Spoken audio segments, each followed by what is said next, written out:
Welcome back to the Idea Machine. You're watching the Sly Guy, Kaboom, Kaboom, and Super Kaboom, oh yeah. Here we go.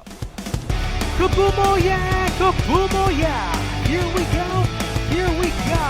It's a Monetized. It's the Monster Money, Diamante, Moxamente. Cuando el diamante mox entra en juego el día, I have offended you again. So I guess this is the end, because everybody knows you're such a snowflake and you'll descartarte de una carta de terra. O sacrificia el diamante moxea. Añade un punte de mana de cualquier color en un reservade. Juega esta habilidad como una fuente de no mana. I have no idea what I just said. I just read the Spanish version of Box Diamond. But anyway, guys, we're gonna be going through. Okay, we've got something to talk about, guys. I mean, I've been seeing way too many people on Facebook, way too many people online going, hey, I invested in these particular magic cards, but the cards aren't moving, the prices aren't going up. I invested in these Lord of the Ring cards, the prices are going flat or going down. I mean, I thought that if I bought a Lord of the Rings pack and got a One Ring One of One, I can sell it for $2 million. I mean, good God. That's a problem when you get non-magic players into the hobby and you get them to go with the hype that Wizards of the Coast is trying to sell. The hype train that they want everybody to ride on. It's like, buy the product. The cards are going to be expensive. You can sell them at a profit, blah, blah, blah. You're not even players. So there, that's what you get. A lot of people get upset. They're stuck with a bunch of cards that they can't sell. They're stuck with a bunch of commons that most stores won't even buy now. And in fact, if you check neutral grounds, they're not even opening boxes. The only singles that they're selling are for EDH. So these are like singles from years ago, which they have not been able to sell to customers, which they have not been able to sell online, which they have just left there because people are no longer playing the new formats or buying the new cards. It's strange. Now, a lot of people are also online trying to find that hack, that one real easy, they're looking for easy street. They want that easy hack which will, if they're doing YouTube, they want that hack that'll give them 1,000 instant subscribers or 4,000 watch minutes. If they are in print to demand like Redbubble, they want that one design that'll sell them 100 shirts right away.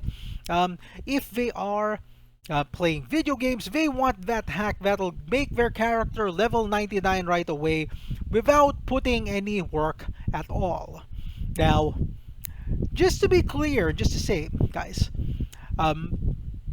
Magic the Gathering, Life, YouTube, print on demand business, okay, is not a video game. Okay, these are not video games. I mean, it takes hard work, it takes time, it takes luck, and definitely a lot of luck if you want to succeed in either Magic the Gathering, in YouTube, in Redbubble. I mean, it takes time for it to work. It takes time, it takes luck, and it takes a lot of dedication and hard work before you actually do it. It's just like waking up and say, oh, I wish I had six-pack abs, but you don't exercise. You don't even put the work into it. It's like saying, oh, I want to get that high-paying job, but you don't even do your best to improve yourself or better your career. I mean, how on earth can you succeed in life if you are just looking for some hack which will make everything which will actually make you better, make you earn more money, make you more successful. It doesn't work that way, to be honest. Example, Max Diamond. This used to be, when it came out, people were selling it for like 250, 300. Then later on, it went up to 1,800, 1,000 pesos, way back in the early 2000s, until finally now, this baby, okay, is worth almost $1,000. I kid you not. It's almost $1,000 for this card. And Lotus Petal. This thing used to be a janky Tempest Comet. I mean, people used it in their combo decks. It was everywhere, but it was like a 30 peso card, a 50 peso card. Now look at it. Man, $1,000 per card. I mean, 800, $1,000 per card. It's almost as expensive as the Mox Diamond used to be way back in the early 2000s, like 2002, 2003, if I do remember clearly. Ristic Study, I mean, another example. This card was garbage back then. Whenever we'd get a Ristic Study, whenever we'd buy a Prophecy booster, we would throw this card away. Nobody wanted it. In fact, in my common bin, I had about like 20, 30 of these sitting around there. They were like 2, 5 pesos, but nobody wanted them.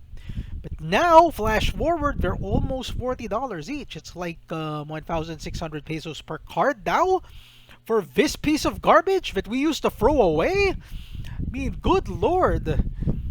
Man, it takes time and it takes luck, and no one can really predict what's gonna happen. I mean, look at Sarah from Wholesale Ted. She started Redbubble out, I think, 2015. And look at her now. She's like a multi-billionaire. Like a multi-millionaire with multiple streams of income. But, in fact, another example, look at Mr. Beast. Mr. Beast, nobody wanted to watch Mr. Beast back then. He started with like 5 subscribers and was struggling just to get his subscribers until he finally found his niche. His niche, which it was like, what was in it for me? Why would people watch me? Then he started doing these giveaways. He had these sponsors, and then people just flooded his channel. They watched his channel because they loved to see him help. They loved to see him give away stuff with sponsors. See, that's basically it. You're gonna have to come up with some way to get people to view you, some way to get people to want the cards that you've got, some way to get people to want to support your business. I mean, business is basically just asking people or convincing people to give you their money, whether you give them a product or not. If you can convince them, legally convince them to give them your money, I mean, that's a business already. Even non-profits are actually businesses because they convince people to hand out money. Even foundations are actually considered that as well. See? So that's basically it, man. There's no shortcut. There are no shortcuts. There's no easy way to do this. I mean, it's hard work, it's dedication, it's being consistent, and luck. Basically, that's all I can say about it. And for you people joining the lottery, I mean, winning lottery cards, I mean, best of luck to you. The odds of getting rich there are astronomical. So, that's basically all I can say. But just my rant, okay? There's no hack. There's no easy way of doing it. They put the work in, okay, get lucky, and get good. Once again, I did Machine Sly Guy signing off for